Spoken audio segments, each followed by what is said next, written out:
নমস্কার, টিভি9 বাংলায় আপনাদের সকলকে স্বাগত। নিউজ এক্সপ্রেস শুরু করছি আপনাদের সঙ্গে আমি মঞ্জিরা। ছেলের পর বাবা, গারদে পানিয়ারির প্রাক্তন তৃণমূল বিধায়ক নির্মল ঘোষ লটারি প্রতারণা মামলায় 8 দিনের পুলিশ হেফাজতে তার প্রথম পুরস্কার প্রাপকের লটারি ছিনতাই মামলায় পুলিশ হেফাজত। সুজয় আমাদের প্রতিনিধি এই মুহূর্তে আমাদের সঙ্গে রয়েছেন, সরাসরি কথা বলবো তার সঙ্গে। সুজয়, প্রথমত এটা কোন মামলা, প্রেক্ষিতটা কি এবং কোন কোন ধারায় মামলা রুজু করা হয়েছে? শহরে সোনার খনি কোথায়? গ্রেট ইস্টার্ন ট্রেডিং কোম্পানির কস্ট টু কস্ট অফারে, যেখানে সবাই পাবে অ্যাসিওরড গিফটস আর গোল্ডেন বক্স খুললেই জিতবে বাম্পার গিফট। সাথে EMI up to 36 months, cashback 26,000, exchange আর 75% পর্যন্ত ডিসকাউন্ট। তাই বলছি, এই ডিটেকটিভ দাদার পাক্কা পছন্দ। গ্রেট ইস্টার্ন ট্রেডিং কোম্পানির কস্ট টু কস্ট অফার। আজই যান গ্রেট ইস্টার্ন ট্রেডিং কোম্পানিতে। TNC apply. দেখো, মূলত দুটি মামলা রয়েছে এই নির্মল ঘোষের বিরুদ্ধে। তাকে উড়িষ্যা থেকে গ্রেফতার করা হয়েছে মূলত এই লটারি সংক্রান্ত মামলা। কি সেই মামলা? লটারি সংক্রান্ত মামলা, যেটা আদালত সূত্রে আমরা জানতে পারছি যে একজন ব্যক্তি, তিনি লটারিতে প্রথম পুরস্কার হিসেবে 1 কোটি টাকা পেয়েছিলেন এবং সেই ব্যক্তি ছিলেন একজন পানশালার মালিকের গাড়ির ড্রাইভার। সেই খবর যখন তিনি তার মালিককে জানান, তখন অভিযোগ অনুযায়ী যেটা জানা যাচ্ছে যে তখন সেই মালিক তাকে সরাসরি নির্মল ঘোষের কাছে নিয়ে যায় এবং সেখানে তার লটারির যে প্রথম পুরস্কারের যে লটারিটা সেটা কেড়ে নেওয়া হয়, অর্থাৎ 1 কোটি টাকার পুরস্কারটা কেড়ে নেওয়া হয়। 2024 সালে তিনি অভিযোগ দায়ের করার চেষ্টা করেছিলেন, কিন্তু পুলিশ কর্ণপাত করেনি বলে তার অভিযোগ। 2026-এ সরকার বদলের পর তিনি অভিযোগ করেছেন। সেই মামলায় আজকে আদালতে পেশ করা হয়েছে নির্মল ঘোষকে গ্রেফতারের পর, এবং পেশ করার সঙ্গে সঙ্গেই নির্মল ঘোষের বিরুদ্ধে অপর একটি মামলা, যেটা তিলোত্তমার দেহ পুড়িয়ে ফেলা, তৎক্ষণাৎ তিলোত্তমার দেহ পুড়িয়ে ফেলা সংক্রান্ত যে অভিযোগ, যেটা পরিবারের তরফ থেকে দায়ের করা হয়েছে তিলোত্তমার বাবা। অর্থাৎ মূলত তিলোত্তমার প্রথম ময়নাতদন্তের পর দ্রুততার সঙ্গে তার দেহ পুড়িয়ে ফেলা, সৎকার করে ফেলার যে অভিযোগ, যেটা পরিবারের অভিযোগ যে প্রমাণ লোপাট করার জন্য এটা করা হয়েছে, এই মামলা যুক্ত করা হয়েছে। আমরা দেখলাম যিনি আইনজীবী ছিলেন নির্মল ঘোষের তরফ থেকে, তার বক্তব্য যে তিলোত্তমার দেহ পুড়িয়ে ফেলার যে বা সৎকার করে দেওয়ার, জোরপূর্বক সৎকার করে দেওয়ার যে অভিযোগ, সেক্ষেত্রে 9টি ধারায় মামলা হয়েছে। সে প্রত্যেকটি ধারায় জামিনযোগ্য। তারা জামিনের পক্ষে সওয়াল করেন। লটারি সংক্রান্ত যে মামলা, সেক্ষেত্রেও আমরা দেখলাম পুলিশের তরফ থেকে যিনি সরকারি আইনজীবী ছিলেন, তিনি হেফাজতে যান এবং যিনি নির্মল ঘোষের আইনজীবী ছিল, তার বক্তব্য যে এটাও একটা মিথ্যা মামলা এবং এক্ষেত্রে যে অভিযোগটা আনা হচ্ছে সেটা 2024 সালে তার মীমাংসা হয়ে গেছে। সুতরাং 2026-এ আবার ইচ্ছাকৃতভাবে এই মামলাটি দায়ের করা হচ্ছে নির্মল ঘোষকে বিপাকে ফেলার জন্য। যদিও সেই মামলাতে বিচারক 8 দিনের পুলিশি হেফাজতের নির্দেশ দিয়েছেন, অর্থাৎ যেটা লটারি সংক্রান্ত মামলা। অপর যে মামলা তিলোত্তমার দেহ সৎকার, সেই মামলার এখনো পর্যন্ত আদেশ আসেনি। অর্থাৎ প্রত্যেকটি ধারা জামিনযোগ্য বলা হচ্ছে, কিন্তু পুলিশের তরফ থেকে আপত্তি জানানো হয়নি জামিনের পক্ষে। আপাতত ধন্যবাদ। লটারি সংক্রান্ত মামলা, ছিনিয়ে নেওয়ার এরকম কোনো অভিযোগ ছিল? কারণ প্রথম 2024-এ যে অভিযোগ করা হয়েছিল তাতে এরকম কোনো গল্প ছিল না। 2026-এ নতুন করে গল্পগুলোকে ইম্পোর্ট করা হয়েছে। বক্তব্য হচ্ছে উনি নাকি রাত 12টার সময়, যে লোকটা রাত্রির বেলা ঘুমের ওষুধ খেয়ে ঘুমোয়, সে যদি রাত্রির 12টার সময় একজনকে মেরে, তার যে একটা পার্কিনসনের পেশেন্ট, তার মেডিকেল রিপোর্ট আজকে আমি কোর্টকে দেখিয়েছি, সে নাকি তাকে মেরে থ্রেট করে তার পকেট থেকে লটারি ছিনিয়ে নিয়েছে। যদি এটা ওনারা কোর্টে প্রমাণ করতে পারেন করবেন, তবে যদি প্রমাণ না করতে পারেন, I am going to doing them like anything. আপনি তো হসপিটালাইজেশনও অ্যাপ্লাই করলেন। হ্যাঁ, মেডিকেল সাপোর্ট দেওয়ার জন্য কোর্ট ডাইরেকশন দিয়েছে। যেহেতু আইনের ব্যাপার, এটা নিয়ে আমি কোনো কথা বলবো না, তবে আইন যেন সবার জন্য এক হয় এই আশা করি। আপনারা বললেন সিবিআই চাই, হাইকোর্ট সিবিআই দিয়েছে, তো সিবিআই তো এতদিন ধরে করলো, তো নির্মল ঘোষ দোষী হলে এতদিন সিবিআই ধরেনি কেন? সিবিআই তো কেন্দ্রের। নির্মল ঘোষ যদি দোষী হয়ে থাকেন তো সিবিআই ধরেনি কেন? 3টি court, honourable court, learned court monitor করেছেন কেসটা। Trial court, respected high court, respected supreme court, সব পক্ষের সব আইনজীবী সব অভিযোগ করেছেন। তারপরেও কিন্তু সিবিআই সব দিক থেকে নির্মল ঘোষকে অ্যারেস্ট করেননি। এখন যদি মনে হয় যে তাদের ফিরিয়ে এনে, তাদের ওই নির্মল পুলিশকে আবার কোনোভাবে ঢুকিয়ে এনে বিজেপির স্থির করে দেয়া পলিটিক্যাল ন্যারেটিভটা এস্টাবলিশ করার জন্য অ্যারেস্ট করতে হবে, তাহলে সেটা মোস্ট আনফরচুনেট। যে সমস্ত লোকের বিরুদ্ধে বিভিন্ন ধরনের অভিযোগ আছে, এই সঞ্জীবের বিরুদ্ধে অভিযোগ হচ্ছে এই নির্মল ঘোষের সাথে সহায়ক হিসেবে কাজ করার। যারাই তথ্য প্রমাণ লোপাট করেছিল তাদের প্রত্যেকের বিরুদ্ধে মাননীয় মুখ্যমন্ত্রী বলেছেন ব্যবস্থা হবে। যে ব্যবস্থা হচ্ছে এবং সেটা হবে, কেউ আটকাতে পারবে না।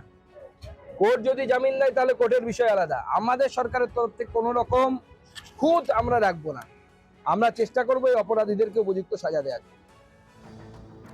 তিলোত্তমা গানে নির্মল অসন্তোষ। খড়দা থানা থেকে বের করার সময় পানিহাটির প্রাক্তন তৃণমূল বিধায়ককে চর ঘুষি চটিপেটা। নির্মল ঘোষকে লক্ষ্য করে ডিম কাদা। হেলমেট পরিয়ে খড়দা থানা থেকে বের করা হয় দ্রুত প্রাক্তন তৃণমূল বিধায়ককে।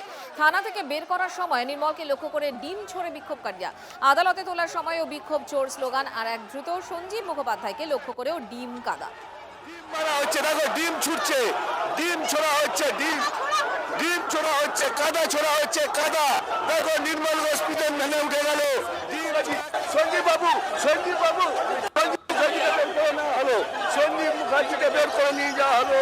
এরপর নিয়ে যাওয়া হবে, এরপরে নিয়ে আসা হবে নির্মল ঘোষকে। চলো চলো চলো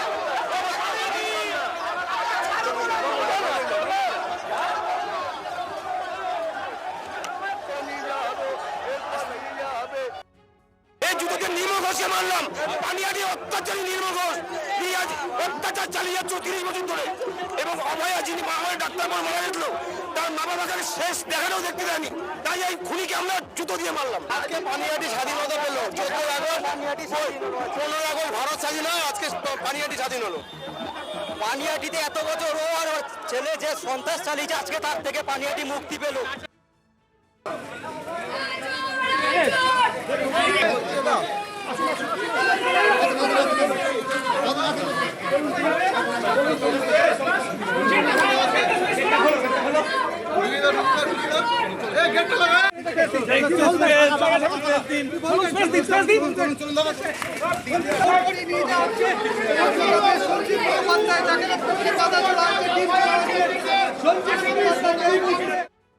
মানুষের জ্বালা সেটাই সব দেখতে পাচ্ছেন আপনারা। যেভাবে নান্টু ঘোষ পুরো ব্যারাকপুর শিল্পাঞ্চলকে যেভাবে উনি খুনের সঙ্গে জড়িত, মনীষ শুক্লা মার্ডার আপনারা সবাই জানেন, মনীষ শুক্লা মার্ডারের যে ওয়েপন ইউজ হয়েছিল তা ওনার বাড়ির পাশে থেকে পাওয়া গেছে। সব সময় তোলাবাজি,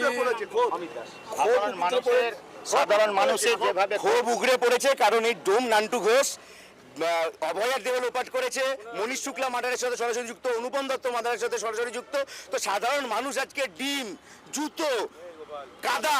আমি বলেছিলাম আগে যে ছেলে ডিম খাচ্ছে, বাবা কাদা খাবে, আর সেটা সাধারণ মানুষ প্রমাণ করে দিল।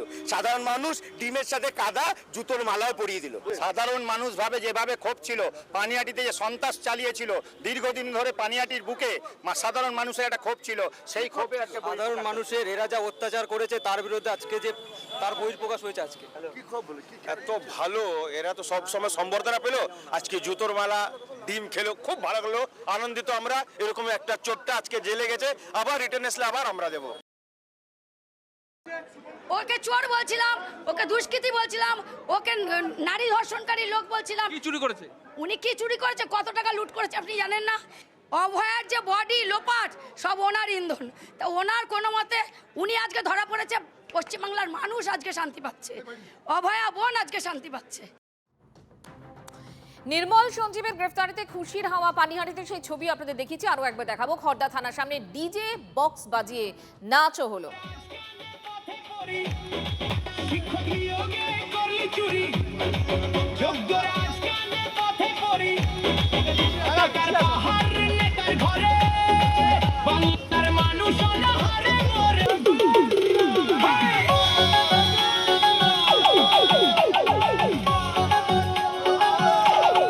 যেমন দিল পিছিয়ে গেল ফেসে, ফাইল চোর মমতা। হচ্ছে বিটি রোড বন্ধ, বিটি রোড বন্ধ। যে নির্মল ঘোষ যাওয়ার সময় তারা নির্মল ঘোষকে করলো, নির্মল ঘোষের ডিজে বাজিয়ে আনন্দ করছে মানুষ।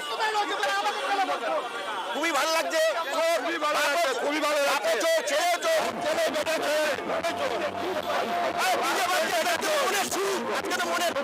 এতদিনের ক্ষোভ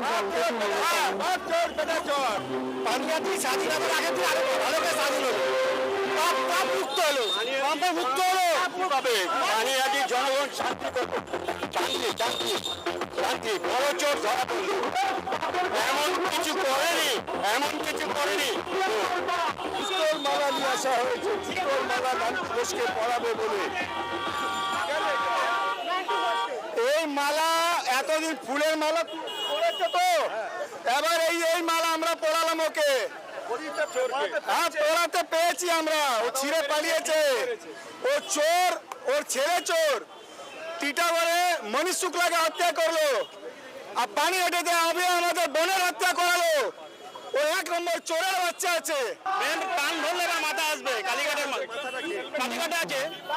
আছে মাথা। দেখতে পাবেন রাইট হ্যান্ড বলা হতো তীর্থঙ্কর ঘোষকে, সে কোথায়? তার বউ চোর, তার বাবা চোর। পানিহাটির বিপদ আজ বিদায় হয়েছে। মানুষ কাদা, ডিম, জুতোর মালা দিয়ে তাকে স্বাগত জানিয়েছে। তো পানিহাটির মানুষ আজকে নিস্তার পেয়েছে। আমরা ঘাড় অব্দি এসেছি, আমার শুধু মাথার অপেক্ষা। খুব শিগগিরই মাথা অ্যারেস্ট হবে। আর এই সেই জুতোর মালা রেডি রেখেছিল নান্টু ঘোষকে পড়াবে বলে, নির্মল ঘোষকে পড়াবে বলে। এবং পুলিশ যথেষ্ট সন্তর্পণে নির্মল ঘোষকে বের করে নিয়ে যায় এবং আদালতে নিয়ে যায়। খর্দা থেকে বিশ্বজিতের সঙ্গে অনন্ত চট্টোপাধ্যায়, TV9 বাংলা।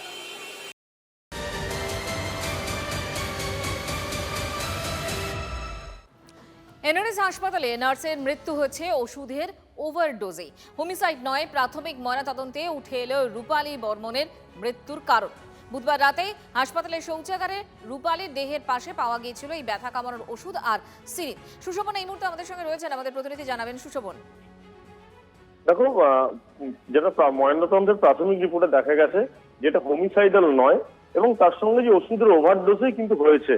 কিন্তু 24 ঘন্টা অর্থাৎ মৃত্যুর আগে যখন পুলিশ খবর পেয়েছে তার আগে থেকে 24 ঘন্টা সিসিটিভি ফুটেজ ইতিমধ্যেই পুলিশ দেখার চেষ্টা করছে, এবং তার সঙ্গে যারা ছিল অ্যাসোসিয়েটরা, তার সঙ্গে যারা কর্মরত ছিল, যারা তাকে দেখেছে, সবাইকে জিজ্ঞাসাবাদ করে বোঝার চেষ্টা করছে যে আদতে রহস্য কি রয়েছে। এবং ময়নাতদন্তের পূর্ণাঙ্গ রিপোর্ট দেখলে কিন্তু পুলিশ মনে করছে আরো বিষয় স্পষ্ট হবে, যা এখন এন্টালি থানা তদন্ত করছে। মঞ্চিতা, ধন্যবাদ। রাজ্যে পালা বদল হতেই ফেরার দুর্নীতিতে অভিযুক্ত দেগঙ্গার 2 তৃণমূল নেতা বাড়ি ফেরার কথা জানতে পেরেই আছড়ে পড়ল জনরোষ। 2 তৃণমূল নেতার বাড়ি ঘিরে বিক্ষোভ এলাকাবাসীর। বিক্ষোভের সময় তৃণমূল আইএসএফ ধস্তাধস্তি, অভিযুক্ত 2 তৃণমূল নেতাকে গ্রেফতার করল পুলিশ।